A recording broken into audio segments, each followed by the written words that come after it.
तो जैसा कि पिछले एपिसोड में हमने कहा था, मू चेन फिलहाल उस वॉर्टेक्स में फंस जाता है और ये सब कमाल था जी जुआन और जू टियानहे के कॉम्बिनेशन का। इधर लोग भी निराश थे। अब आगे तो जिन्होंने भी चैनल को लाइक और सब्सक्राइब नहीं किया है याद से कर दें, और जिन्होंने भी फ्लेम एम्परर या मार्शल यूनिवर्स वगैरह नहीं देखा है, मेरे ही चैनल पर आपको प्लेलिस्ट मिल जाएगी। अब आगे बहुत सारे लोग इधर डिस्कस कर रहे थे कि अगर मू चेन शायद बाहर होता तो ये भी एक पोटेंशियल चैंपियन हो सकता था, पर कोई नहीं, यहाँ पर हर एक चीज अलाउड था। तो जीजुआन और टियानहे ने कोई गलती नहीं किया है। इस समय नॉर्दर्न एकेडमी के बहुत सारे डिसाइपल्स काफी गुस्से में थे, पर फिर भी किंगलिंग कहती है अब जो हो गया सो हो गया। वैसे सिस्टर लुओली भी किसी से कम नहीं है, तो ये शायद कुछ कर सकती है। लिंगजी भी कहती है कि ये जी जुआन एक डिजास्टर है। इधर डीन टाई कांग को देखकर वो टियान सिंह अंकल एक स्माइल देते हैं, पर स्माइल थोड़ा डार्क था। इधर किंग जुआन को दिखाया जाता है जो कि सी ऑफ जजमेंट के बाहर खड़ी थी, और फिलहाल जी जुआन और टियानहे इसका मजाक उड़ा रहे थे कि तुम अकेली हो और हम दो हैं, क्या ही कर लो। पर अचानक से वॉर्टेक्स में कुछ फ्लक्चुएशन होता है और यहाँ पर लुओली बाहर आ जाती। लुओली को देखकर किंग जुआन एक चैन की सांस लेती, पर लुओली यहाँ पर आते ही काफी गुस्से में थी और आते ही बिना कुछ बोले ये इन दोनों पर अटैक कर देती है। ये देख करके जी जुआन कहता है कि लुओली तुम्हें क्या लगता है, तुम अकेले हम दोनों को हरा सकती हो। इधर टियानहे भी मजे ले रहा था कि तुम्हारे अंदर वो अकड़ तो है जो कि एक क्वीन का होना चाहिए, हालांकि तुम्हारे पास लुओ गॉड स्वॉर्ड है तो भी क्या, तुम हमें हरा नहीं पाओगे। और दोनों ज्ञान देते कि ऐसा कुछ रूल नहीं, तो हमने जो किया वो सही है।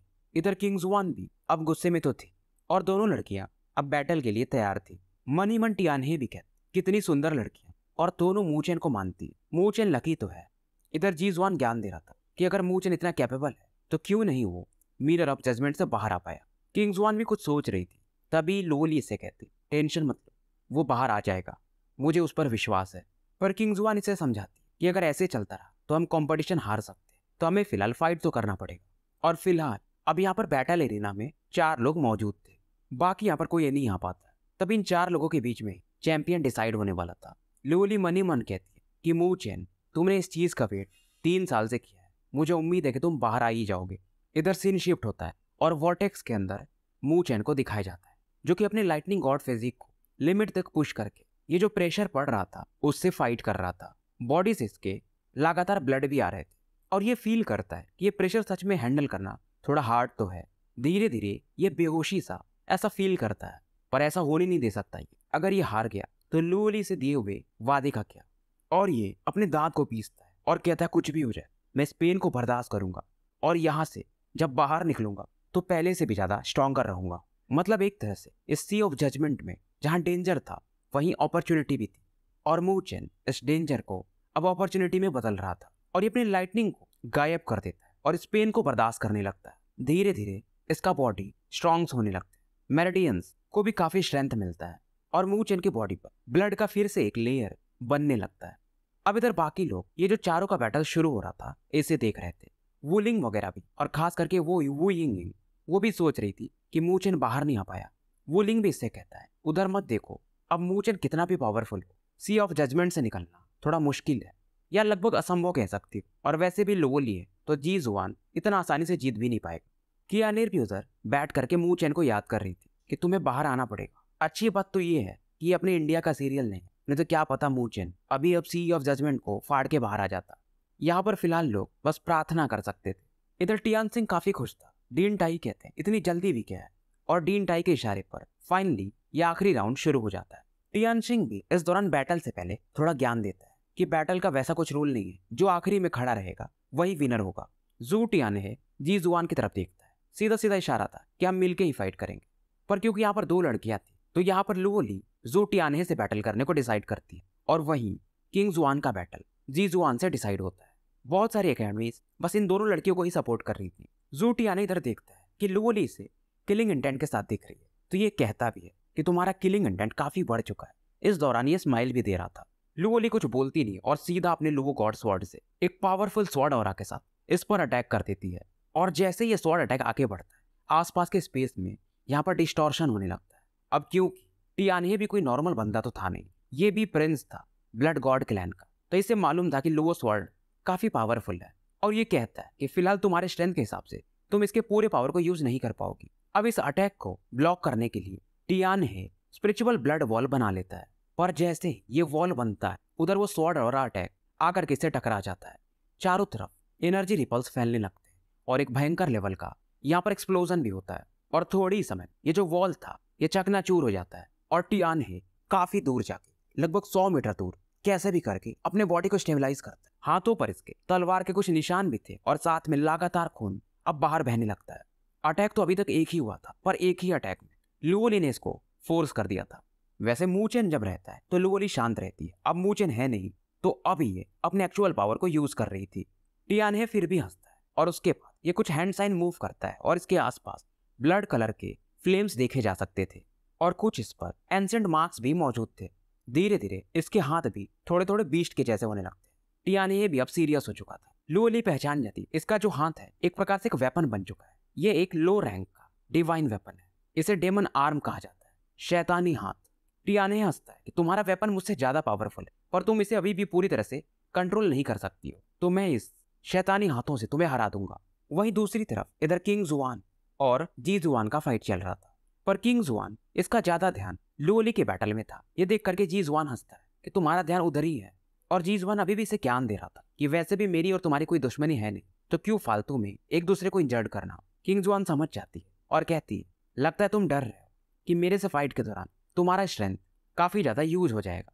और इस दौरान किंग जुआन कहती भी है इसीलिए तो लुओली मुझसे कह रही थी कि तुम सच में एक चोमिया इंसान हो और मूचेन से तुम काफी कम हो। अब ये बात जैसे सुनता है मूचेन जी जुआन का गुस्सा 7वें आसमान पर पहुंच जाता है कि उस लूजर से मैं कम हूं जो कि मिरर से बाहर भी नहीं आ पाया।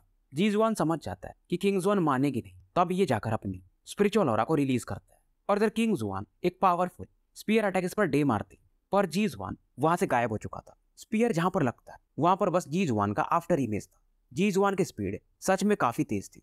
बाकी जो लोग देख रहे थे, नॉर्मल लोग खास करके, वो तो इसके स्पीड को देख भी नहीं पाते, पर किंग जुआन बिल्कुल भी सरप्राइज नहीं थी और ये अपने बैटल विंग्स को अब एक्टिवेट कर देती जो कि गोल्डन कलर के थे और फिर ये कहती अब तुम अपने स्पीड को तो दिखाओ, मैं भी देखना चाहूंगी। दोनों की स्पीड अब बराबर कही जा सकती। जी जुआन भी अब अपने स्पीयर को निकाल चुका था और लगातार दोनों बस अब बातें भी कर रहे थे तो अपने स्पीयर के दम पे। जी जुआन ने जिस टेक्निक से वैन बुशेन को परेशान किया वो टेक्निक किंग जुआन के सामने काम भी नहीं कर रहा था। वही सेम टेक्निक सैक्रेड सन्स, पर किंग जुआन इसे आराम से ब्लॉक कर देती है और इस बार जी जुआन ने 3 सैक्रेड सन्स यूज किए थे, फिर भी किंग जुआन एकदम मजे में इसे ब्लॉक कर दी थी। जी जुआन भी समझ रहा था, हालांकि इसने कभी भी किंग जुआन से फाइट नहीं किया था स्पिरिचुअल रोड के दौरान भी, फिर भी ये इतना तो जानता ही था। फिर किंग जुआन तुरंत ही अपने स्पिरिचुअल बर्ड को भी रिलीज कर देती और जो पावर लेवल इस समय इसका देखा जाता है, लोग हैरान थे, डीन वगैरह भी, क्योंकि इसके पास जो बीस्ट था वो था सैक्रेड गोल्डन फिनिक्स और उसकी रैंकिंग बीस्ट रैंकिंग में 6वें नंबर पर है और इस समय फिनिक्स अपने पंख को फड़फड़ा रहा था और फिलहाल किंग जुआन इस समय एक अलग ही लेवल की लग रही थी। और इस दौरान ये जी जुआन से कहती है कि अपने उस स्काई ड्रैगन हॉक को बाहर निकाल लो, नहीं तो तुम टिक भी नहीं पाओगे। इधर टियानहे अपने ब्लड डेमन आर्म से लुओली पर अटैक कर देता है पर लुओली भी इसे एक हीटिंग वाला लुक देती है। टियानहे कहता है कि तुम्हारे फादर तो वैसे भी मर चुके हैं, क्या तुम भी वही राह अपनाना चाहती हो। लुओली कुछ बोलती नहीं। इधर टियानहे इसके सामने आता है और अचानक से उस डेमन आर्म से एक पंच लॉन्च कर देता है। अब इसका पंच इतना पावरफुल था कि स्पेस में भी थोड़ा सा डिफ्लेक्शन डिस्टॉर्शन साफ देखा जा सकता था, पर लुओली ये अपने तलवार को लेकर खड़ी थी और एक भयंकर लेवल का स्वॉर्ड और अटैक ये इस पंच पर यूज कर देती है। और लुओली का ये जो अटैक था ये आराम से स्पेस को भी चीर सकता था, पर फिर भी यहाँ पर टियानहे को थोड़ा एडवांटेज था क्योंकि जो लुओली का स्वॉर्ड है इस पर कई सील्स है और आज तक शायद लुओली ने इसके एक ही सील को ब्रेक किया है। वही टियानहे अपने वेपन को पूरी तरह से यूज कर सकता है। इधर उस कोलिजन के दौरान लुओली कुछ कदम पीछे हटने पर मजबूर थी और टियानहे इस समय एकदम सैवेज लुक देके लुओली को कैसे भी हराना चाहता था और इस दौरान ये लुओली के मजे भी लेता है। यही है तुम्हारा स्ट्रेंथ और अगर ऐसे रहा तो हमारा ब्लड गॉड क्लैन तुम्हारे लुओ गॉड क्लैन को यूं ही खत्म कर देगा। अब लुओली भी इसे लुक देती है और कहती है क्योंकि तुम मेरा ट्रू स्ट्रेंथ देखना चाहते हो और तुम चाहते हो तो ठीक है। फिर लुओली की आंखों में एक कोल्ड किलिंग इंटेंट अब देखा जा सकता था। ये हल्का सा अपना ब्लड लुओ गॉड स्वॉर्ड पर यूज करती है और इस पर कुछ एंशिएंट मार्क्स बनने लगते हैं। अब यहाँ पर जो भी डीन लोग बैठे थे इनका भी चेहरा बदल जाता है। जो स्पार्क जो पावर ये फील करते ये हैरान थे और लुओली एक ही अटैक्स टियानहे के पंच को 2 भागों में काट देती है। टियानहे भी इस समय एकदम फ्रीज हो जाता है और फिलहाल जो लुओली का स्वॉर्ड था उसका हाइट भी काफी बढ़ चुका था। इसे हम अज्योर स्वॉर्ड कह सकते क्योंकि इसमें ब्लूइश कलर को देखा जा सकता है टियान है कैसे भी करके कांपते हुए कहता है कि तुमने अपने इस स्ट्रेंथ के हिसाब से लुओ गॉड स्वॉर्ड के फुल पावर को यूज कर लिया। तुम इसे इस लेवल तक कंट्रोल कर सकती हो, क्योंकि इस लेवल पर यूज करने के लिए मिनिमम आपका स्ट्रेंथ सॉवरेन रियल्म पर होना चाहिए। लुओ ली अपने हाथों में स्वॉर्ड को लेकर तैयार थी और बिना कोई फैंसी मूव दिखाए ये फिर से एक हैक टाइप अटैक कर देती, मतलब बस अपनी तलवार को चला देती। टियाने का चेहरा इधर अगली हो चुका था, क्योंकि जो स्वॉर्ड लाइट आगे बढ़ रही थी ये स्पेस को चीरते हुए काफी तेजी से इसकी तरफ पहुंच जाती है। फिर भी टियान ही मानने को तैयार नहीं था कि लुओ ली इस तलवार को ठीक ठाक कंट्रोल कर सकती है और मैं तुमसे हार नहीं सकता। ये भी एक कदम आगे बढ़ता है और blood demon arms, demon devours the sky, ये वाला टेक्निक ये यूज करता है। पूरा स्पेस को ये ब्लडी ऑरा से भर देता है और एक पावरफुल पंच बना के, ज्यादा कहे तो फिस्ट अटैक, इस स्वॉर्ड ऑरा की तरफ ये फिर से बढ़ा देता है। और जो वो ब्लडी ऑरा था पूरी तरह से 2 मुंह का आकार ले लेता है और फाइनली जाकर के उस स्वॉर्ड इंटेंट अटैक से जाके टकरा जाता है। और जब एक्सप्लोजन होता है तो पूरा इस एरिना में अब धूल ही धूल छा जाता है। धीरे धीरे धूल शांत होता है। स्टेज पर लोगों की नजरें पड़ती हैं, खास करके टियानहे पर। कपड़े इसके फट चुके थे, हाथ वगैरह भी अच्छे खासे इंजर्ड थे, इवन इसकी हड्डियां भी अब देखी जा सकती। टियानहे सोच रहा था कि लुओ स्वॉर्ड और लुओ ली ने जितना इसने सोचा था उससे ज्यादा ही इसे करके दिखा दिया है। अभी भी इसके पास कुछ ट्रम्प कार्ड थे पर ये यूज नहीं करना चाहता था। फिर भी अब ये कुछ सोचता है और कुछ हैंड सील्स बनाना शुरू कर देता है। और ये जो टेक्निक था इसका, ये था blood god art, heaven trapping seal. और इसे यूज करने के लिए इसके अंदर जो सोल था, यानी एक बीस्ट का, डेमोनिक ब्लड बीस्ट का, ये उसे यूज करता है। मतलब लुओ ली ने इसे अच्छे खासे लेवल तक अब पुश कर दिया था। आसमान में इस बीस्ट की मदद से एक फ्रेश ब्लड हवा में ही बना देता है और चारों तरफ से लुओ ली को घेर लेता है। और ये जो ब्लड सी था काफी तेजी से रोल हो रहा था। ऐसा लग रहा था ये मानो लुओ ली को डिवोर कर जाना चाहता हो। अब सबको लग रहा था कि टियानहे एक फुल अटैक करने वाला है, पर अचानक से ये अपने पैरों को यानी कदमों को पीछे हटा लेता है। किसी को समझ में नहीं आता ये कर क्या रहा है। उधर किंग जुआन और जी जुआन को दिखाया जाता है और जी जुआन इससे बातें कर रहा था कि तुम्हारे पास फिनिक्स है, सच में तुम काफी पावरफुल हो। किंग जुआन भी कहती है तुम भी तो वही हो, और ये कहती है कि अपने उस तुम प्रिमोडियल बीस्ट को बुला लो। जी जुआन कहता है हंसते हुए कि अभी टाइम नहीं हुआ है। किंग जुआन कहती है इतना घमंड, और ये एक feather attack, phoenix feather attack जी जुआन की तरफ बढ़ा देती है। जी जुआन भी, इसके हाथों में भी एक स्पीयर था, तो इन सभी अटैक्स को ये डॉज करने लगता है। पर फिर भी ये फेदर इतने पावरफुल थे कि कुछ एक के कारण ही जी जुआन काफी दूर जाके गिरता है। फिर भी ये हंस रहा था। उसके बाद ये कुछ हैंड सील्स बनाता है और एक टेक्निक यूज करता है, ग्रेट सेक्रेड लाइट आर्ट पेंटोकॉस्ट, और इसके आसपास एक लाइट लगभग 1000 फीट का पाम के शेप में लेकर काफी तेजी से किंग जुआन की तरफ बढ़ता है। अब ये इसका पावरफुल टेक्निक्स में से एक था। और इस समय किंग जुआन का जो फेनिक्स वो भी एक लाइट रे में बदलकर जाकर के इस लाइट इल्यूजन अटैक से सीधा टकरा जाता है। स्पेस में चारों तरफ डिस्टॉर्शन फैल जाता है और इस बैटल में साफ देखा जा सकता था गोल्डन फेनिक्स के पास अपर हैंड था। इधर फिनिक्स एकेडमी वाले भी थोड़े चिंतित थे और अचानक से इनकी नजर टियानहे पर पड़ती है, जो कि आसपास उस डेमोनिक ब्लड को फैला चुका था और इससे एक फीस्ट अटैक बनाता है। किसी को लगा नहीं था। फिलहाल ये जहां पर जी जुआन और किंग जुआन का बैटल चल रहा था वहां पर आ जाता है और किसी को लग नहीं रहा था ये करने क्या वाला है, और तुरंत ही एक फीस्ट अटैक बनाकर पीछे से किंग जुआन पर ही अटैक कर देता है। लोग इधर चिल्ला रहे थे कि 2 लड़के मिलकर एक लड़की से फाइट कर रहे हैं। सच में ये दोनों एकदम शेमलेस है, फिनिक्स एकेडमी वाले खास करके। अब क्योंकि टियानहे का अटैक अचानक से था, किंग जुआन को ऐसा लगा भी नहीं था। ये तो एकदम मजे से जी जुआन से फाइट कर रही थी और बैटल भी बराबर का ही चल रहा था। ये फिर भी अपने आसपास एक गोल्डन शील्ड बनाती है और आ करके वो ब्लडी फीस्ट अटैक इसके शील्ड से टकरा जाता है। और अटैक इतना खतरनाक था कि स्पेस में डिस्टॉर्शन होता है, इसके गोल्डन विंग शैटर्ड हो जाते हैं। किंग जुआन का चेहरा थोड़ा पीला पड़ जाता है। हालांकि इसने टियानहे के अटैक को ब्लॉक तो कर लिया था, पर इस बार ये अब इंजर्ड हो चुकी थी। और वहीं दूसरी तरफ जी जुआन भी एक फेंट स्माइल देता है और ये फिर से वही same attack, great sacred light art use करता है। अपने स्पीयर पर इसकी एनर्जी फोकस करके किंग जुआन पर चला देता है और दूसरी तरफ से टियानहे भी डेमोनिक ब्लड सील को रिलीज कर देता है। दोनों मिलकर फिलहाल किंग जुआन को पहले समाप्त करना चाहते थे और दोनों के ये पावरफुल अटैक्स थे। कुछ भी हो जाए पर किंग जुआन एक प्राइडी नेचर की लड़की थी। दोनों अटैक इसकी तरफ बढ़ रहे थे, फिर भी अपने फुल पावर को रिलीज करती है। बॉडी इसका इस समय एकदम फिनिक्स के समान लग रहा था और एक टेक्निक ये यूज करती है, गोल्डन प्रोटेक्शन, जो कि इसका शायद सबसे पावरफुल डिफेंस में से एक था। और इन दोनों के अटैक जब उस गोल्डन प्रोटेक्शन के पास पहुंचते हैं तो बहुत सारे लोग नर्वस हो चुके थे। इधर जी जुआन और टियानहे भी इस एक्सप्लोजन के कारण थोड़ा दूर पहले ही हट जाते हैं। अब इस कोलिजन के कारण गोल्डन स्पीयर्स में धीरे धीरे क्रैक आने लगता है। फिर से किंग जुआन ने इनके अटैक को ब्लॉक तो कर दिया था, पर वो और ज्यादा इंजर्ड हो चुकी थी। फिनिक्स एकेडमी की टांग क्यू अभी भी कुछ बोलती नहीं है क्योंकि बैटल ऑफ चैंपियन में कोई रूल था नहीं, तो ये बोल भी क्या सकती थी। अब ये जो भी होता है पलक झपकते ही हो जाता है, तो लुओली को भी मौका मिला नहीं था। इधर किंग जुआन को इस हालत में देखकर अभी भी ये दोनों मानते नहीं और अपने अपने अटैक को लेकर फिर से इसकी तरफ बढ़ने लगते हैं। और जैसे इस बार ये आगे बढ़ रहे थे, एक खतरनाक लेवल का स्वॉर्ड इंटेंट अटैक इन दोनों को ब्लॉक कर देता है। दोनों के अटैक को अकेले लुओली ब्लॉक कर देते और इनको पीछे हटने पर मजबूर कर देते। ये देखकर फिनिक्स एकेडमी वाले एक चैन की सांस लेते हैं और एक साथ कहते हैं सी इज सो कूल। और कुछ लोगों को तो ये काफी पसंद भी आने लगी थी। वैसे तो ये सुंदर थी। और फिलहाल लुओली किंग जुआन को अपने हाथों में पकड़ के थी। किंग जुआन भी कहती है अब हमें मिलके ही फाइट करना पड़ेगा, पर लुओली इससे कहती तुम काफी इंजर्ड हो, मैं इन्हें ब्लॉक करती हूँ, तुम थोड़ा रेस्ट लो। पर किंग जुआन मान नहीं रही थी। लुओली अब कुछ बोलती नहीं है। ये अपने हाथों में लुओ स्वॉर्ड को लेकर थी, एक कदम आगे बढ़ती। किंग जुआन इस समय हैरान थी, क्योंकि जो लुओली के बाल थे जो कि हमेशा सिल्वर कलर के हुआ करते थे, इस समय ब्लैक हो चुके थे या हो रहे थे। और जैसे जैसे इसके बाल काले हो रहे थे, इसका टेम्परामेंट भी थोड़ा चेंज हो रहा था और सुंदर था। ये तो पहले से भी कहीं ज्यादा बढ़ चुका था। अभी तो एकदम ये क्वीन लग रही थी। पर इस समय जी जुआन और टियाने एक डेंजरस फीलिंग सेंस करते हैं। फिर से टियाने सेम चीज बोलता है कि 1 और 2 करोगी। इधर लुओली कहती है लुओ रिवर। और अचानक से एक स्पिरिचुअल एनर्जी का बवंडर पूरे स्पेस में क्रिएट होने लगता है। और ये जो रिवर था इसका अंत कोई देख ही नहीं पा रहा था। और इसे देखकर डीन्स वगैरह भी हैरान थे कि प्रिमोडियल बीस्ट होना या नॉर्मल बीस्ट होना ठीक है, पर ये क्या चीज है, इसमें तो एक अलग ही लेवल का स्पिरिचुअलिटी है। इधर लुओली शांत खड़ी थी और कई सारे ये हैंड सील्स बनाने लगती है। और अगर यहाँ पर परिभाषा लिखी जाए ना कि सुंदरता क्या होती है, तो सीधा इसका उत्तर होगा लुओली को देख लो।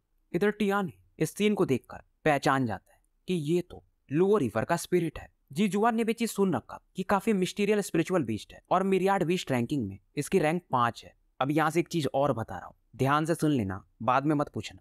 तो जो मिरियाड बीस्ट रैंकिंग है वो अर्थ लेवल के बीस्ट की होती है, तो इसमें इन लोगों की रैंकिंग और मूचेन वाली जो 9 निदरबर्ड है वो अभी इवॉल्व हो चुकी है। मतलब आगे जब आएगी फ्यूचर में तो वो इससे बाहर जा चुकी रहेगी, वो डिवाइन बीस्ट में कन्वर्ट हो चुकी रहेगी।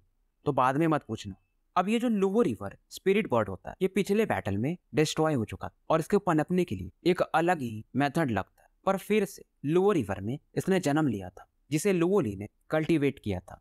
और इवन ब्लड गॉड क्ले ने तो लुओ रिवर को भी डिस्ट्रॉय कर दिया था, जो कि काफी मिस्टीरियस जगह था। तो इसे लगा भी नहीं था टियाने को कि लुओली के पास ये स्पिरिचुअल बीस्ट होगा। तो 5वें नंबर का बीस्ट तो लुओली के पास है। ऊपर के जो 4 बीस्ट है, पहले नंबर पर आता है अज्योर ड्रैगन, दूसरे नंबर पर व्हाइट टाइगर, तीसरे नंबर पर वर्मिलियन बर्ड और चौथे पे ब्लैक टॉर्टोइज। पर इनको पकड़ना असंभव के जैसा है। और ये जो लुओ रिवर है स्पिरिट, ये इवॉल्व भी हो सकता है। यानी अभी तो ये स्पिरिचुअल बीस्ट, पर अगर ये इवॉल्व हो जाए तो ये डिवाइन बीस्ट में बदल सकता है और ये काफी रेयर भी माना जाता है। जी जुआन थोड़ा चिंतित था, तभी टियाने ही कहते हैं कि इसका जो ये लुओ रिवर का स्पिरिट है ये अभी इवॉल्व नहीं हुआ है, ये भी बच्चे के जैसा है, तो हम इसे हैंडल कर सकते हैं। इधर टियाने अपने डेमोनिक ब्लड ऑरा को और भी ज्यादा, खास करके अपने बीस्ट फॉर्म कंडेंस करता है और अपने आसपास एक डेमोनिक ब्लड बेल ये बना लेता है। ये जो बेल था एकदम ब्लड का बना हुआ था और उस पर कुछ पैटर्न भी बने हुए थे। और इस बेल से जो आवाज निकल रही थी, यहाँ पर बैटल एरिना में बैठे हुए बच्चे थोड़ा अनईजी फील करते हैं। ऐसा लग रहा था मानो ये बेल उनको कंट्रोल कर लेगा। ज़ू टियाने अपने पंच से इस बेल पर एक पुश देता है और जो साउंड वेव निकलती हैं वो सीधा लुओली की तरफ पड़ने लगती हैं। पर लुओली आराम से अपने इस रिवर फ्लो की मदद से इस अटैक को एकदम पलक झपकते ही ब्लॉक कर देती है और ये समय भी नहीं देती है, तुरंत ही अपना अटैक इसके डेमोनिक बेल पर लॉन्च कर देती है और पलक झपकते इसका डेमोनिक बेल भी खत्म हो जाता है। और जब तक कि ये अपने एक अटैक को लॉन्च कर पाता, लुओली अपने इस लुओ रिवर की मदद से एक लेक बना के इसे ट्रैप कर देती है। टियाने देख रहा, ये और इसका बीस्ट इसके अंदर फंसे हुए थे। ये जो पानी था एकदम साफ था और एकदम जेंटल लग रहा था, पर इसे ये तोड़ नहीं पा रहा था। धीरे धीरे लुओली अपने हैंड साइन को मूव कर और ये जो लेक था ये सप्रेस होने लगता है। और ये जो डेमोनिक बीस्ट था जो कि ब्लड का बना हुआ था, अब इसके कारण इसका जो ब्लडी हो रहा था ये गायब होने लगता है। ज़ू टियाने भी फील करता है कि इसकी भी स्पिरिचुअल एनर्जी यहाँ पर गायब हो रही है और इसका डेमोनिक बीस्ट अपने साइज का अब आधा हो चुका था। फिर से लुओली कुछ हैंड सील्स बनाती और ये जो पानी था इसमें कुछ सांप, पानी वाले सांप बन जाते हैं और इस ब्लडी बीस्ट पर लगातार अटैक करने लगते हैं। जो डिसॉल्विंग एबिलिटी था लुओ रिवर का वो सच में काफी अमेजिंग था। नॉर्दर्न एकेडमी के तो बच्चे चिल्लाने लगते हैं कि सीनियर सिस्टर लुओली आप कर सकते हैं। इधर धीरे धीरे टियाने काफी पीला पड़ चुका था और अगर ऐसा चलता रहा तो ये निपट भी जाएगा। पर जैसे टियाने उसको लग रहा था कि वो बेहोश हो जाएगा, तभी यहाँ पर एक एंशिएंट हॉक बर्ड की आवाज सुनाई देती है और स्पेस को चीरते लेक को भी कोलैप्स करवा देता है और टियाने को बचा लेता है। इधर टियानहे भी बच जाता है और इसका बीस्ट भी, पर हालत इसकी काफी खराब हो चुकी थी। अब सभी लोगों की नजरें जी जुआन के इस बर्ड पर पड़ती, जो कि कलर में डार्क पर्पल कलर का था। पंजे इसके काफी मजबूत थे। इससे प्रीमोर्डियल स्काई ड्रैगन हॉक कहा जाता है, जिसकी कि स्पिरिचुअल बीस्ट रैंकिंग में 8वां नंबर है। हालांकि इसका जो ब्लड लाइन है उतना प्योर नहीं है, मिक्स ड्रैगन का ये ब्रीड है। लुओली कहती है कि ठीक है, तुम्हारा ये जो बर्ड है ये पावरफुल है, पर मेरे लुओ रिवर से तो कमजोर है। ये सुन करके जीजुआन भी कहता तुम ठीक कह रही हो, पर तुम्हारा जो ये लुओ रिवर का स्पिरिट है ये उतना पावरफुल है नहीं, और मेरे हिसाब से तुम्हारे इस लुओ स्पिरिट का पावर सोवरिन रियल्म के आसपास है।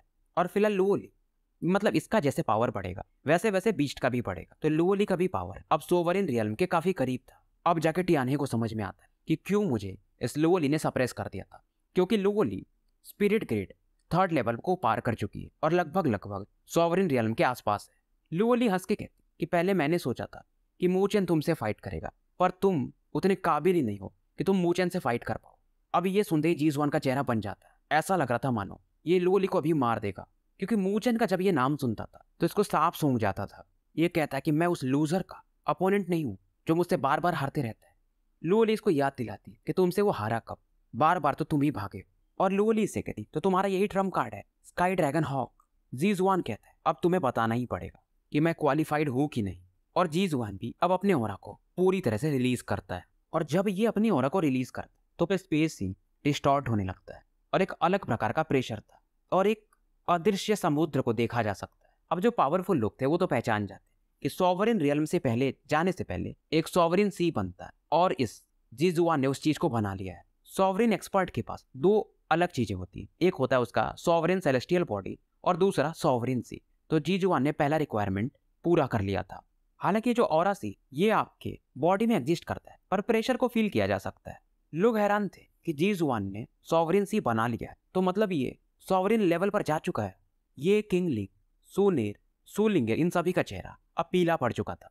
और लिंगजी भी कहती है कि ये जीजुआन टैलेंटेड तो है, अभी तो इसने बस जस्ट सॉवरिन सी बनाया है, परफेक्ट नहीं किया है, फिर भी ये आश्चर्यजनक है। अब ये इसको टैलेंटेड कह रही थी, और वैसे अगर देखा जाए तो लिंगजी की भी उम्र सेम ही है, और ये तो फिर क्या कही जाएंगी, मॉन्स्टर की मॉन्स्टर, क्योंकि इनका पावर लेवल सॉवरिन लेवल पर जा चुका है। एरे के मामले में लड़कियां इधर खुश हो जाती है कि ये एक्चुअल सॉवरिन सी नहीं है, मतलब कंप्लीट सॉवरिन सी नहीं। फिर भी लिंगजी बताती है कि अगर ये इल्यूजनरी भी है तो इतना काफी है कि लुओली को ये सप्रेस कर दे। हाँ, अगर लुओली के पास ग्रोथ टाइप स्पिरिचुअल बीस्ट होता, वो भी कंप्लीट लुओ रिवर स्पिरिट, तो बात अलग होती। इधर लिंगजी की नजर मिरर ऑफ जजमेंट की तरफ पड़ती है। उसे देखकर ये शांत हो जाती है और कहती है कि क्या तुम ऐसे ही गिव अप कर दोगे। अब इधर जीजुआन कहता है कि लुओली अब तुम्हें लगता है कि मूचेन मेरा अपोनेंट है, क्या वो क्वालिफाइड है। लुओली कुछ बोलती नहीं है, बस एक फेंट स्माइल देती है। जीजुआन को और ज्यादा गुस्सा आता है कि तुम कब तक टिक पाओगे। और इस बार जीजुआन कोई अटैक भी नहीं करता, ये बस अपने प्रेशर से लुओली की तरफ एक अटैक बढ़ा देता है। लुओली भी अपने स्वॉर्ड से एक हैक अटैक इस पर मारती है। इस अटैक को तो ये ब्लॉक कर देती, पर फिर भी जीजुआन स्माइल कर रहा था कि कब तक कर पाओगी। इधर लुओली काफी थक भी चुकी थी। लुओ रिवर फिलहाल इसको प्रोटेक्ट कर रहा था, और अलग अलग डायरेक्शन जीजुआन इसके लुओ रिवर पर अटैक करने लगता है, और धीरे धीरे ये लुओ रिवर भी अब गायब होने लगता है। नॉर्दर्न एकेडमी वाले इधर बस अपने दांत पीस सकते थे और मुक्के को जमीन पर मार रहे थे, क्योंकि जीजुआन का पावर इस लेवल पर था कि लुओली भी इसे संभाल नहीं पा रही थी। और जो दूसरा अटैक आता है, मतलब कई अटैक के बाद एक अटैक, तो क्योंकि इसका लुओ रिवर अब गायब हो जाता है तो एक अटैक इसकी बॉडी पर लगता है। लुओली काफी दूर जाके गिरती है, और जब ये हवा में पीछे की तरफ गिर रही थी तभी पीछे से ज़ो टियानहे एक पंच इसकी तरफ बढ़ा देता है। किंग जुआन इधर कैसे भी करके उठती है और लुओली के सामने प्रकट होती है। बाकी लोगों के चेहरे बदल चुके थे, फिनिक्स एकेडमी के भी, क्योंकि दोनों लड़कियां इंजर्ड है और दोनों तरफ से अटैक थे। नॉर्दर्न एकेडमी वाले तो गाली दे रहे थे ज़ो टियानहे को, पर टियानहे इसको तो मजा आ रहा था। इस समय अपने पूरे स्पिरिचुअल एनर्जी को फोकस कर और एक दूसरा भी पावरफुल अटैक इन दोनों फूल की कलियों की तरफ बढ़ा देता है और चिल्लाता है कि मरो। अब जैसे ही टियानहे का फिस्ट अटैक किंग जुआन को टच करने वाला था, अचानक से आसमान में एक थंडर पावर गरजता है। सभी डीन्स की भी नजरें आसमान की तरफ मिरर ऑफ जजमेंट की तरफ जाती है, और एक लाइटनिंग पावर काफी तेजी से प्रकट होता है और वो जो फिस्ट अटैक था उसे ब्लॉक कर देता है, और बदले में एक पावरफुल पंच टियानहे की बॉडी पर दे मारता है। ये अटैक इतना फियर्स था कि टियानहे सीधा जाके जमीन में एकदम गड़ जाता है। धीरे धीरे ये लाइटनिंग शांत होती और लोगों की नजरें पड़ती। मूचेन के एक हाथ में लुओली और वहीं दूसरी हाथ में किंग जुआन थी। जब लोग इसे देखते तो समझ नहीं पा रहे थे ये मूचेन ये कैसे आ गया। मिरर ऑफ जजमेंट में तो ये फंस गया था और वहां से निकलना असंभव सा होता है। नॉर्दर्न एकेडमी वाले काफी खुश थे कि ब्रदर मू चेन आप बदला लो। सू लिंगे जब इस चीज को देखती है तो कहती है हमेशा हीरो बनना चाहता है। छोटी लड़की युगजी भी अब काफी खुश थी। इधर लुओली भी काफी ज्यादा सरप्राइज थी, पर इसके चेहरे पर एक स्माइल था। किंग जुआन एकदम अचंभित थी और जब इसकी नजर पड़ती है कि मू चेन का हाथ इसके कमर पर है, तुरंत ही इसका चेहरा लाल हो जाता है और ये कहती है नीचे उतारो, तुम मजे ले रहे हो। और दो लड़कियों का एक साथ। मू चेन कहता है अरे मैं बचाने आया, मेरा कोई वैसा इरादा था नहीं। अब इनको ये नीचे उतारता है और अपने बाल खुजाने लगता है कि यार ये सुधरेगी नहीं। और मू चेन इनसे कहता है यहाँ से मैं संभाल लूंगा। लुओली कहती है मैं तुम्हारा अभी भी साथ दे सकती हूँ। मू चेन कहता है पर मैं इस बैटल का लंबे समय से इंतजार कर रहा था। लुओली इधर कहती है कि इसका सोवरेंसी बन चुका है तो मुश्किल होगा, पर मू चेन कहता है टेंशन मत लो, मैं हूं ना। बस ये इनसे कहता है कि टियाने को देख लेना, वैसे तो वो इंजर्ड है फिर भी वो बीच में अटैक कर सकता है। दोनों लड़कियां टियाने की तरफ देख रही थी और इधर मू चेन की नजरें जी जुआन पर टिक जाती हैं। अब जी जुआन भी ज्ञान देता है कि क्या ही सरप्राइज थी हो, मुझे लगा नहीं था कि तुम बाहर भी आ पाओगे। मू चेन कहता है सरप्राइज तो मैं तुम्हें शुरू से देता आया हूँ, लगता है तुम भूल चुके हो। जी जुआन कहता है आज मैं तुम्हें हरा दूंगा और तुम्हारा जो कॉन्फिडेंस है ना उछलने का, आज यहीं पर शांत हो जाएगा। मू चेन हंसता है और ये भी अब अपने स्पिरिचुअल एनर्जी को रिलीज करता है। जी जुआन हैरान था क्योंकि मू चेन का जो पावर लेवल था वो बढ़ करके 3rd ग्रेड के स्पिरिट डिजास्टर में जा चुका था और मू चेन को ये फायदा मिरर ऑफ जजमेंट में मिला था। 2 लेवल ये बढ़ा चुका था और इसके बाद ये अपने फिजिकल बॉडी के जब पावर को रिलीज करता है तो इसके चेस्ट पर 1 नहीं 2 नहीं 7 नहीं 9 लाइटनिंग मार्क बन जाते, जो कि lightning god physique extreme level था। मतलब इसके बाद इसे शायद बढ़ाया नहीं जा सकता। एक पंच ये बनाता है उसमें लाइटनिंग चमक रहा था और इसे काफी तेजी से ये जी जुआन की तरफ बढ़ा देता है। जी जुआन कहता है कि मतलब तुम अपने स्पिरिचुअल एनर्जी से फाइट नहीं करोगे, तुम अपने फिजिकल बॉडी से एक सॉवरेन लेवल के आसपास के एक्सपर्ट से फाइट करना चाहते हो। मू चेन हंसता है कि तुम और सॉवरेन लेवल के एक्सपर्ट, तुम्हारा तो ये जो सॉवरेंसी है ये अभी भी इनकम्प्लीट है और तुम्हें क्या लगता है ये तुम्हारे पास ही है। ये सुनकर के जी जुआन इसके होश ही उड़ जाते हैं। तुम्हारे पास है मतलब तुम्हारे पास भी है। फिर भी जी जुआन को भरोसा नहीं होता है क्योंकि 3rd ग्रेड के स्पिरिट डिजास्टर के बंदे के पास सॉवरेंसी होना असंभव सा है। जी जुआन का पावर लेवल 3rd ग्रेड से ऊपर जा रहा था, इसलिए इसके पास बन रहा था अभी सॉवरेंसी। इधर मू चेन के हाथों में इसका डेमोनिक यानी मेरू पिलर था और वहां से रेड लाइट बाहर निकल रही थी। इस पे कुछ एंशिएंट पैटर्न्स भी बनते हैं। मू चेन देखता है और कहता अब सील हटाने का समय आ चुका है क्योंकि मेरू पिलर पर भी कुछ सील्स थे।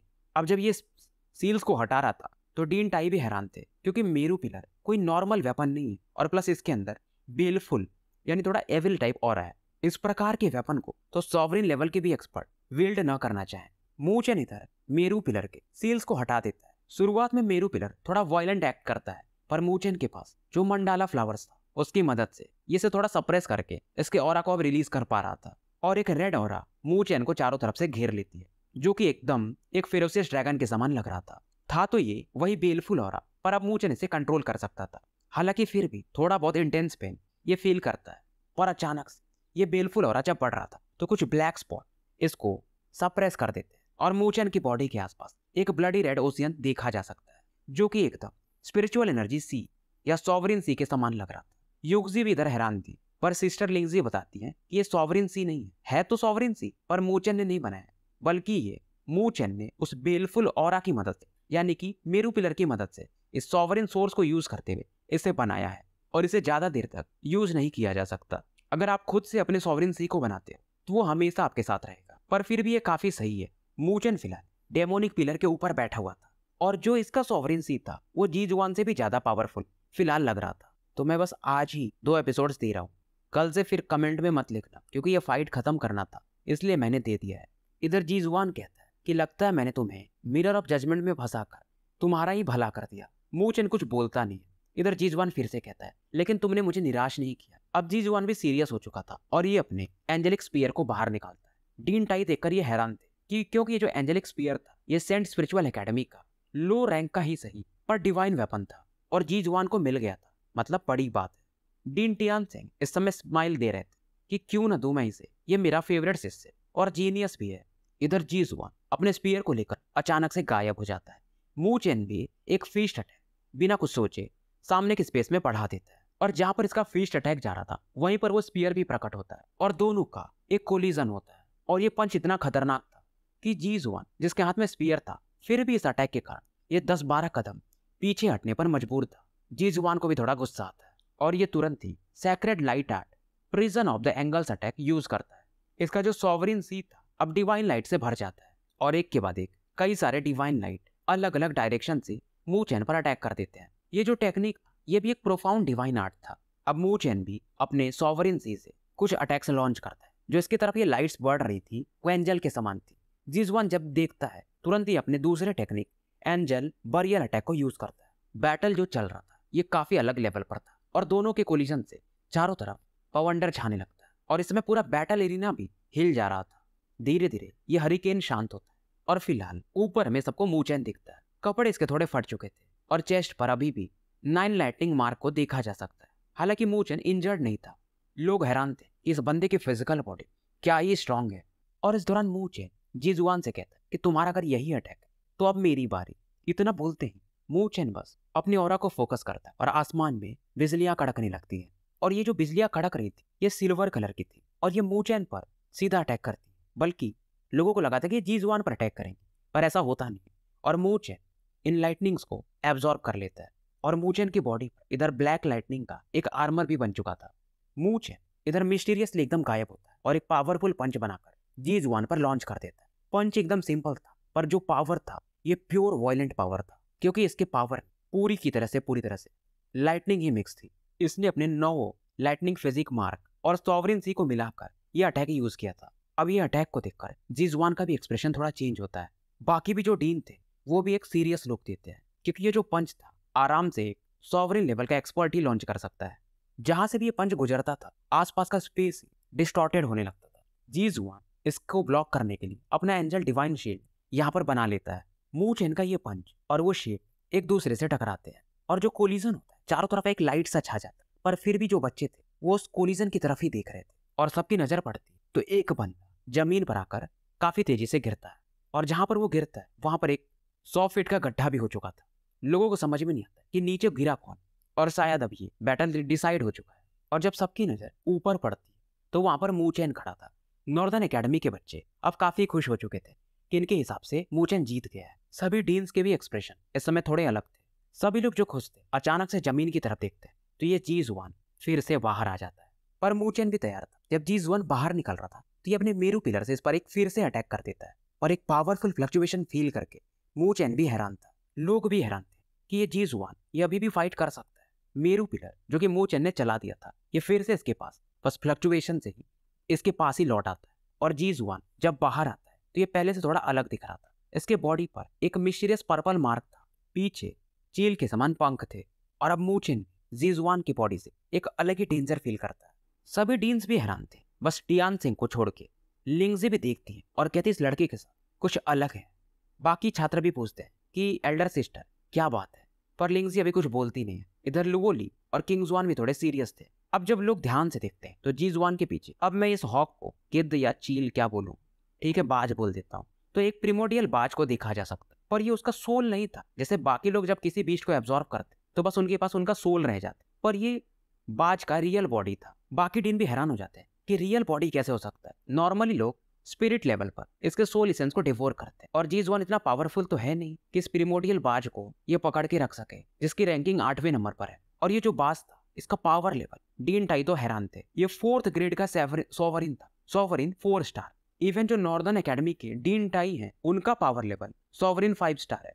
डीन टाई कही देते हैं कि टियान सिंह कहीं तुम लोग चीटिंग तो नहीं कर रहे हो। टियान सिंह कहते नहीं, ये जो प्रिमोडियल स्काई ड्रैगन है ये हमने नहीं दिया है, ये जीजुआन ने खुद लिया है और उसने इसके लिए काफी दाम भी पे किया है। एक तरह से तुम कह सकते हो कि ये जो बाज है जीजुआन की बॉडी में रेंट पे रह रहा है और दाव ऐसा है कि अगर जीजुआन ज्यादा स्ट्रांग ना रहे तो ये बाज उसके दिमाग पर भी काबू पा ले।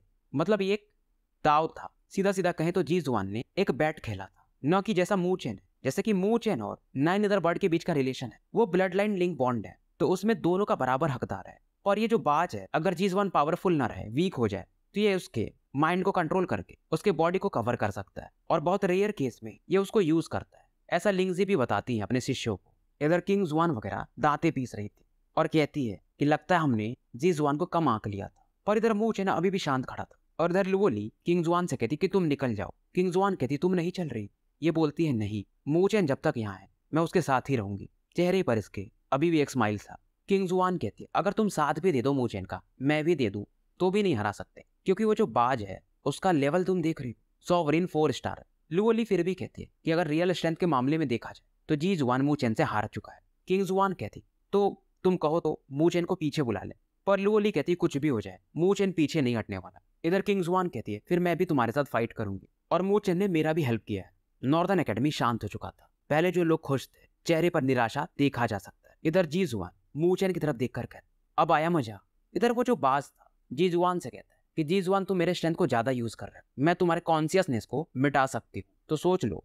जी जुआन कहता है टेंशन मत लो, एक दिन मैं तुम्हें सरपास कर जाऊंगा, तो फिर मैं तुम हमेशा के लिए अपनी बॉडी में सील कर दूंगा। फिलहाल मेरी मदद करो और इस बंदे को पहले हराते हैं। अब ये जो बाज था जी जुआन को अपना पावर देने लगता है। जी जुआन का पावर लेवल काफी तेजी से बढ़ता है। इधर मू चेन भी अपने पिलर से जी जुआन पर अटैक तो कर देता है, पर जी जुआन हंस के बस अपनी एक उंगली से इसे ब्लॉक कर देता है और कहता है कि मू चेन फिलहाल तुम मेरी नजरों में बस एक चींटी हो, और बस एक नॉर्मल पंच से ये मू चेन को काफी दूर फेंक देता है। और लुओली और किंग जुआन जो मदद करने आ रही थी मू चेन की, बस अपने विंड थ्रस्ट से इनको पीछे ढकेल देता है। और जी जुआन इधर मौका भी नहीं देता है, ये अपने दोनों पंख फड़फड़ाता है और फिर से मू चेन के सामने प्रकट होता है और मू चेन से कहता है कि तुम्हारी स्पीड काफी स्लो है, और मू चेन को ये उठा उठा के पटकने लगता है। नॉर्दर्न एकेडमी वाले कहते हैं कि ब्रदर मू चेन हार मान लो, जाने दो, पहली बार इन्होंने मू चेन को इतनी गंदी हालत में देखा था। फिर भी इधर मू चेन कैसे भी करके खड़ा हो रहा था। बीच में तो ये कई सारे पत्थर के ढेर में दब गया था, फिर भी ये उठ के बाहर आता है। अब इधर मू चेन को गुस्सा आता है कि ठीक है फिर देख ही लेते हैं कि मेरे और तुम में ज्यादा रुथलेस कौन है। पर तभी अचानक से ये एक फैमिलियर वॉइस सुनता है और एकदम से ये शॉक्ड हो जाता है। तुम कितने यूजलेस हो मू चेन, मुझे लगा नहीं था कि ये चिकन तुम्हें इस लेवल तक फोर्स कर देगी। और ये आवाज जब मू चेन सुनता है तो इसे विश्वास नहीं होता है, क्योंकि ये आवाज नाइन निदर बर्ड का था। ये आवाज सुनकर मू चेन फाइनली कहता है कि नाइन निदर तुम जाग चुकी हो। ये सुन करके नाइन निदर हंस के कहती अगर मैं जागती नहीं तो तुम मारे जाते, और तुम मारे जाते तो मैं भी मारी जाती, और लगता है तुम मुझे काफी मिस कर रहे थे। मू चेन भी स्माइल देता है कि तुम 2 सालों बाद उठ रही हो। नीदर बर्ड भी कहती लगता है तुम्हारे पास खतरा जो है ये काफी बड़ा है। मू चेन भी कहता है हाँ ये एक प्रीमोडियल बाज है और इसका पावर लेवल सॉवरिन 4 स्टार पर है, क्या तुम इसे हैंडल कर पाओगी। नाइन निदर बर्ड अंगड़ाई लेते हुए कहती है अभी भी इसके मू चेन के बॉडी के अंदर ही, कह रही ये मिक्स चिकन है, न तो ये ड्रैगन है न तो बाज है, और ये सॉवरिन लेवल पर है तो क्या हुआ, मैं इसे हरा सकती हूँ, और मैं तो अब इवॉल्व हो चुकी हूँ। ये एक स्पिरिचुअल बीस्ट है और मैं डिवाइन बीस्ट हूँ, और मेरा भी पावर लेवल 4th ग्रेड पर ही है सॉवरिन के। मू चेन हैरान हो जाता है। नीदर बर्ड कहती हैरान मत हो, नाइन निदर क्लैन में मैं एक जीनियस हूँ।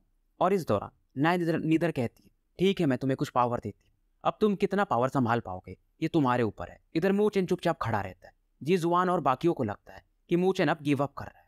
इधर जी जुआन कहता है तुम्हारा ये कॉन्फिडेंस कहाँ गया, और आज के बाद ये एग्जिस्ट भी नहीं करेगा। पर जी जुआन काफी क्रूएल बंदा था। ये फिर से मू चेन के सामने प्रकट होता है। चेहरे पर एक स्माइल था और अपने फिंगर पर एक पर्पल लाइट अटैक बनाकर ये मू चेन पर लॉन्च करने लगता है और कहता है कि अब ये खत्म हुआ। नॉर्दर्न एकेडमी का चेहरा पूरी तरह से बन चुका था। ये अटैक मू चेन की चेस्ट की तरफ बढ़ रहा था, पर जैसे ही अटैक टकराता है मू चेन को कुछ होता भी नहीं है और ये अटैक डिसॉल्व हो जाता है।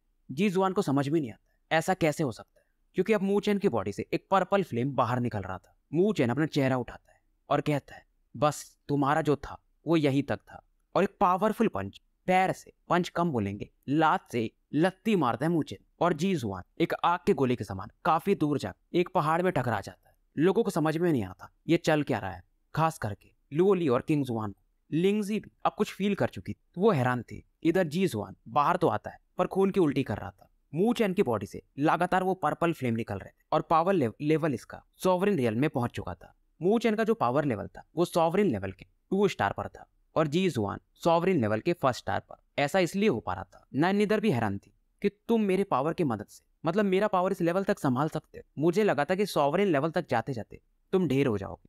मू चेन भी कहता है कि इन 2 सालों में मैंने यूं ही ट्रेन नहीं किया, क्योंकि मू चेन की फिजिकल बॉडी नॉर्मल लोगों से काफी स्ट्रांग थी, इसलिए नाइन निदर के इस पावर को ये सॉवरिन के 2 स्टार तक संभाल पा रहा था। वहीं जी जुआन प्रीमोडियल बर्ड के पावर को बस सॉवरिन 1 स्टार तक ही संभाल पा रहा था। नीदर बर्ड भी कहती है तुम पहले से तो सच में काफी पावरफुल हो। इधर मू चेन हंसता है और जी जुआन से कहता है बैटल को जल्दी खत्म करते हैं, और मू चेन इसे जी जुआन के गले को पकड़ के सीधा उठा देता है और लगातार इसे उठा उठा के पटकने लगता है। जी जुआन का चेहरा एकदम लाल हो चुका था, ये स्ट्रगल कर रहा था और जो इसके साथ हो रहा इसे काफी बुरा लग रहा था, और गुस्से में ये मू चेन से कहता है मैं तुम्हें आज खत्म ही कर दूंगा, और ये काफी तेजी से फिर से मू चेन पर अटैक करता है। जी जुआन का ये जो स्पिरिचुअल एनर्जी था मू चेन बस अपने पर्पल फ्लेम से इसे गायब कर देता है, और एक फिर से पाम अटैक ये जी जुआन के चेस्ट पर दी मारता है। पर्पल फ्लेम के कारण और इस पंच के कारण जीजुआन की हालत काफी खराब होने लगती है और खून से पूरा ये सन जाता है। इसे समझ में नहीं आ रहा था कि ऐसा कैसे हो सकता है, मैं कैसे हार सकता हूँ। तभी जीजुआन के हार्ट में एक आवाज सुनाई देती है कि ये जो पावर है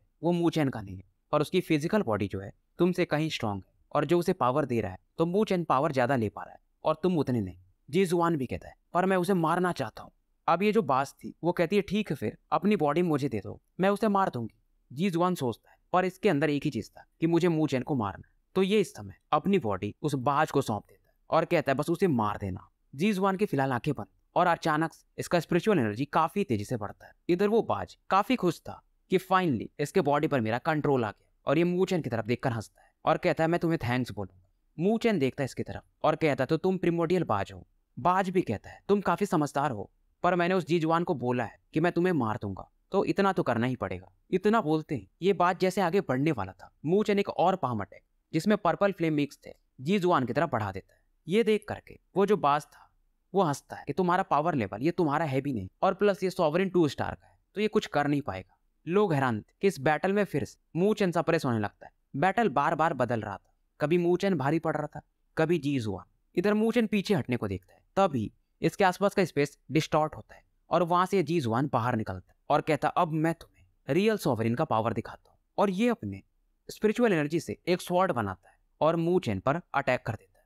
मूचेन कितने भी अटैक करता है और ये जो जायंट स्वॉर्ड था इसके हर एक अटैक को डिसॉल्व करते हुए मूचेन की तरफ बढ़ने लगता है। पर तभी अचानक से एक पावरफुल अटैक जो कि पर्पल फ्लेम से भरा हुआ था इस स्वॉर्ड को पूरी तरह से मिट्टी में मिला देता है। जीजुआन की आंखें हैरान थी जब ये देखता है कि मूचेन के पीछे कोई खड़ा है, और खड़ा कौन है? एक लड़की जिसके पैर काफी पतले हैं और ये मूचेन से लंबी है और काफी सुंदर है। सभी लोगों की नजर इस लड़की पर थी। इसने काले कपड़े पहन के रखे थे पर दिखने में ये भी थोड़ी जिद्दी दिख रही थी। किसी को समझ में नहीं आता है कि ये काली लड़की, कपड़ों वाली लड़की और इतनी सुंदर लड़की कहाँ से प्रकट हुई। पर कुछ डीन्स इसे पहचान जाते हैं कि ये तो 9 नीदरबर्ड है और ये भी एक रियल बॉडी है। और मूचेन का इस बीस्ट के साथ क्या रिलेशन है? आजकल के लड़के सच में काफी पावरफुल हैं। इधर किंग जुआन कहती है लुओली से कहीं ये तुम्हें पीछे से धोखा तो नहीं दे रहा था? मैंने इस लड़की को कभी देखा नहीं है। लुओली कहती है नहीं, वो 9 नीदरबर्ड है जिसका मूचेन के साथ ब्लड लाइन लिंक बॉन्ड है और ये 2 सालों से सो रही थी। किंग जुआन कहती कि ब्लड लाइन बॉन्ड ऐसा कैसे हो सकता है? ये स्पिरिचुअल बीस्ट तो काफी प्योर बीस्ट है, ये इनका नेचर भी थोड़ा हॉटी होता है, ये मूचेन के साथ कैसे रिलेशन बना सकते? लुओली इसको थोड़ा बहुत बताती है। इधर नीदरबर्ड जीजुआन की तरफ देखती है और कहती है कि तुम मिक्स चिकन, तुम मेरे सामने बात करोगे? इधर वो बाज भी कहता है तो तुम 9 नीदर क्लैन से हो और तुम अभी मैच्योर नहीं हुई हो, तुम मुझे चैलेंज करना चाहोगी? नीदरबर्ड कहती तुम्हें 2 बात बताती, तुम्हारी रैंकिंग अर्थ बीस्ट के हिसाब से मुझसे ऊपर है, तुम 8वें नंबर पे होगी। पर दूसरी बात तुम अब सुन लो, पहली बात तो मैं अब 9 नीदरबर्ड नहीं हूँ, मैं हूँ 9 नीदर वर्ल्ड बर्ड, मतलब मैं इवॉल्व कर चुकी। तुम एक स्पिरिचुअल बीस्ट हो और मैं एक डिवाइन बीस्ट, तो तुम्हें पता ही है कि मेरे और तुम में कौन स्ट्रांग है। इधर अब इस चीज को जानकर जो डीन टियान सिंह थे उनका भी चेहरा बदल जाता है। उधर वो बाज भी हैरान था कि तुमने अपना इवोल्यूशन पूरा कर लिया है इतनी कम एज में। नीदरबर्ड बस इसे एक कोल्ड लुक दे रही थी, अरे मैं जीनियस हूँ जीनियस। प्रीमोडियल हॉक ने यानी इस बाज ने भी अपना इवोल्यूशन ट्राई किया था पर लाइटनिंग टर्बुलेशन में ये फेल हो गई थी। ये भी मरते मरते बची थी क्योंकि ये जो टर्बुलेशन होता है इतना आसान नहीं होता है इंसानों के जैसा इन बीस्ट का, और सच में ये नीदर वर्ल्ड बर्ड से इसके प्रेशर को फील कर सकती थी और बस ब्लड लाइन के दम पर ये इसे सप्रेस कर दे रही थी। फिर भी ये बाज कहता है फिर भी मैं तुमसे काफी बड़ा हूं, मैं तुम्हारे सामने सप्रेस तो नहीं होने वाला। और ये बाज अपने अपने पावरफुल अटैक जैसे कि स्काई ड्रैगन रोर नीदरबर्ड की तरफ फैला देता है, और ये जो अटैक था सच में काफी पावरफुल था। ऐसा लग रहा था कि जमीन भी 2 भागों में बढ़ जाएगी, और ये अपनी नीदर वर्ल्ड बर्ड बस जमीन पर एक पैर मारती और अचानक से गायब हो उस अटैक के सामने प्रकट होती है और बस पर्पल फ्लेम आगे की तरफ बढ़ा देती है, और वो जो अटैक था वो तुरंत ही डिसॉल्व हो जाता है। ये जो पर्पल फ्लेम था इसमें हल्का सा गोल्डन कलर भी मिक्स था क्योंकि इसका जो फ्लेम था वो भी अब इवॉल्व हो चुका था। पहले इसके फ्लेम को 9 नीदर फ्लेम कहा जाता था पर अब ये अनडाइंग फ्लेम बन चुका था, और पलक झपकते नीदरबर्ड इसे हरा देती क्योंकि गोल्डन पर्पल फ्लेम बहुत ज्यादा ही पावरफुल थी। और ये जो बाज था जैसे इस फ्लेम के कांटेक्ट में आता है इसका बॉडी चलने लगता है और ये भी चिल्लाता है कि अनडाइंग फ्लेम काफी यूनिक होते हैं और जिसका ब्लड लाइन प्योर होता है नीदर वर्ल्ड बर्ड में भी वही इसे प्राप्त कर सकता है। अनडाइंग फ्लेम एक डिवाइन फ्लेम है। नीदरबर्ड ज्यादा कुछ बोलती नहीं। अब इनके कोलिजन की वजह से जो चारों तरफ ऑरा फैल रही थी उसको ब्लॉक करने के लिए डीन लोगों को भी अपने पावर को यूज करना पड़ता है। और ये बाज काफी चालाक था, ये जानता था कि यहाँ पर मुझे मूचेन मार नहीं सकता और मेरे पास वैसे भी अब इस जीजुआन की बॉडी है तो हार मानने में कोई दिक्कत नहीं है। मू चेन जो कि इस बैटल को देख रहा था, इसे समझ में आ जाता है कि फ्यूचर में भी ये जी जुआन परेशान कर सकता है, और ऐसा मू चेन कभी चाहता भी नहीं था। ये तुरंत ही नीदरबर्ड जो कि बाहर थी उससे कहता है कि अपना स्ट्रेंथ मुझे फिर से दो। मू चेन अब कुछ डिसाइड कर चुका था, और इस दौरान इसका वो जो इमॉर्टल पीस था यानी वो ब्लैक पेपर, उसमें भी थोड़ी हरकत होती और मू चेन इस समय कुछ सील्स बनाता है। ये था इमॉर्टल सील जो कि ये मंडाला फ्लावर की मदद से बनाता है। मंडाला फ्लावर अचानक से गायब होता है और पलक झपकते बाज के सीधा सामने प्रकट होता है। जैसे ये बाज देखता है, इसके अंदर एक अलग ही डर जन्म लेने लगता है। ये जो प्रेशर था जो इस मंडाला फ्लावर से निकल रहा था, ये 9 नीदरबर्ड से भी कहीं ज्यादा था। अब ये बाज यहाँ से भागने को देखता है, और ये जो सील था लोटस सील, इसे तुरंत ही कैप्चर कर लेता है। बाज अब चीखने लगता है, ये कैसे भी करके इससे बाहर निकलने को देखता है, पर नीदरबर्ड जानती थी मंडाला फ्लावर उसे इसने कितना भी कोशिश किया था, ये छुटकारा नहीं प्राप्त कर पाई थी, तो ये बाज क्या ही कर लेगा। और समय के साथ अब मू चेन इस मंडाला फ्लावर को यूज भी कर पा रहा था। बाज भी अब स्ट्रगल करना बंद कर देता है। बाज भी अब हार मान लेता। बोल तो रहा था जी जुआन कि ठीक है मैं अपना हार मानता हूँ, पर मू चेन को इससे ज्यादा फर्क पड़ता नहीं, और इस मंडाला फ्लावर की मदद से ये प्रिमोडियल हॉक सील कर देता है। जो भी लोग इस बैटल को देख रहे थे वो हैरान थे कि मू चेन ने एक 4th ग्रेड के सॉवरिन के स्पिरिचुअल बीस्ट को सील कर दिया। ये यंग मैन ये जितना दिखता है उससे कहीं ज्यादा है। डीन वगैरह भी अगर चाहते भी तो शायद इस बीस्ट को सील करने में उनको मशक्कत करनी पड़ती, और मू चेन को अगर इस बाज को रिफाइन करना है तो इसको नीदरबर्ड की पावर की जरूरत थी, और नीदरबर्ड के पास अनडाइंग फ्लेम था, तो ये टास्क उतना मुश्किल भी नहीं था। नीदरबर्ड अब इस मंडाला फ्लावर को खा जाती है जिसके अंदर वो बाज था। जी जुआन जो कि पहले नीदरबर्ड के कंट्रोल में था, उस बाज की अब फाइनली अपनी आंखें खोलता है। ये खून की उल्टी करता और हैरान था, इसको लगा नहीं था कि प्रिमोडियल हॉक के चंगुल से निकल पाएगा। और दूसरी बात हैरानी की ये थी कि मू चेन ने उस बाज को हरा दिया। ये कहता है कि मुझे विश्वास नहीं हो रहा कि मैं फिर से हार गया, मैंने सबको हरा दिया पर इस मू चेन के सामने मैं फिर से हार गया। और ये कुछ सोच के फिर से अपने अंदर किलिंग इंटेंट लाता है, और मू चेन भी इधर से अचानक से गायब होकर इसके सामने प्रकट होता है। जी जुआन चीख के कहता है कि मैं हार चुका हूँ। इसको मालूम था कि मू चेन क्या करने वाला है, और अगर मू चेन हार जाता तो ये भी वही करता, ये भी मू चेन को मारने को देखता। मू चेन तुरंत एक स्वॉर्ड ऑरा को फॉर्म करता और जी जुआन के चेस्ट पर दे मारता है। चारों तरफ इधर खून फैलने लगता। उधर सेंट स्पिरिचुअल एकेडमी के डीन टियान सिंह चिल्लाते हैं गुस्से में कि ये सही नहीं है, और अचानक से गायब होकर मू चेन पर ये अटैक करने वाले थे। तभी डीन टाई कांग इन्हें ब्लॉक कर देते हैं, और मू चेन को कोई फर्क भी नहीं पड़ रहा था। इधर जी जुआन के इंटरनल ऑर्गन डैमेज हो चुके थे, और उधर नीदरबर्ड अपने अनडाइंग फ्लेम से जी जुआन की बॉडी को जलाने लगती है, और पलक झपकते इसका सॉवरिन सी इसकी फिजिकल बॉडी दोनों डिस्ट्रॉय हो जाती है। बस बचा तो था इसका स्पिरिट। मू चेन इसको डिस्ट्रॉय करने ही वाला था, पर डीन टियान से तुरंत ही जी जुआन के स्पिरिट को अपनी तरफ खींच लेते हैं। पर फिर भी अब जी जुआन एक तरह से अपंग हो चुका था, और शायद फ्यूचर में जी जुआन अगर कल्टीवेट भी किया तो ये पहले जैसा नहीं बन पाएगा। इधर टियान से मू चेन और नीदरबर्ड को लुक देता है कि तुमने जो किया है सही नहीं है। इधर नीदरबर्ड अपने ह्यूमन फॉर्म में आ जाती है और मू चेन के सामने खड़ी थी, और इसे टियान सिंह से बिल्कुल भी डर नहीं लग रहा था। पर बीच में उधर डीन टाई कांग भी आ जाते और पूरा मैटर बताते हैं। टियान सिंह कहते हैं कि तुम्हारे इस स्टूडेंट ने क्या किया तुम्हें भी मालूम है, हारना ठीक है पर मारना ये कब की कैसी बात। पर डीन टाई कहते कि जी जुआन भी तो वही कर रहा था, अब इनकी थोड़ी झड़प तो होती है। टियान सिंह कहता है कि मू चेन को चैंपियन नहीं बनना चाहिए, पर टाई कांग भी इसे कोल्ड लुक देते हैं। टियान सिंह कहता है लगता है कि डीन टाई आप मुझसे फाइट करना चाहते हो। इधर लोग भी जब देखते कि दोनों अपने ऑरा को रिलीज कर रहे हैं तो वो थोड़े डर जाते हैं, पर तभी बाकी जो एकेडमी के डीन्स वगैरह थे इन दोनों को समझाते हैं। इधर टियान सिंह कहते कि अभी बैटल खत्म नहीं हुआ है, बैटल में अभी भी लो ली और किंग जुआन बचे हुए हैं। पर ये दोनों कहते हैं कि हमें कोई फर्क नहीं पड़ता, हमें चैंपियनशिप नहीं जीतना है, मू चेन ये डिजर्व करता है। ये देख करके टियान सिंह का चेहरा पूरी तरह से उतर जाता है। टियान सिंह कहते लेकिन ये रूल के खिलाफ है। ये सुनकर के किंग जुआन हंसती है और कहती है कि मैं इस फाइट से अपना नाम वापस लेती हूँ। लुओ ली भी सेम चीज कहती। तो फाइनली इस बैटल का चैंपियन मू चेन बन चुका था, और विनर का घोषणा डीन टांग कियो करती, यानी कि फिनिक्स एकेडमी की डीन। अब यहाँ पर बस मू चेन के जय जयकार ही लग रहे थे। पहली बार नॉर्दर्न एकेडमी ने एक ग्रैंड टूर्नामेंट जीता था। इसके पहले वो सेकंड रैंक और बाकी रैंक पर आ चुके थे, पर अब फर्स्ट रैंक पहली बार था। इधर कियानेर को भी दिखाया जाता जो कि मू चेन पर काफी भरोसा करती। मू चेन इधर सबको ग्रीट करता है, पर ये काफी वीक हो चुका था। इधर नीदरबर्ड फिर से मू चेन की बॉडी में एंटर कर जाती है। लुओ ली मू चेन के हाथ को कस के पकड़ती। किंग जुआन भी मू चेन को कांग्रेचुलेट कर रही थी, और मू चेन फिर से लुओ ली को वही बात कहता कि एक दिन मैं एब्सोल्यूट एक्सपर्ट बनूंगा और तुम जो कहो तो मैं बारिश करा दूं, बादल बिछा दूं। लुओ ली इसकी बात सुन के हंसती है कि मैं तुम्हारा वेट करूंगी, उस दिन का मैं पक्का इंतजार करूंगी। तो स्टोरी यही समाप्त करते हैं और मिलते हैं फिर कल एक नए वीडियो के साथ।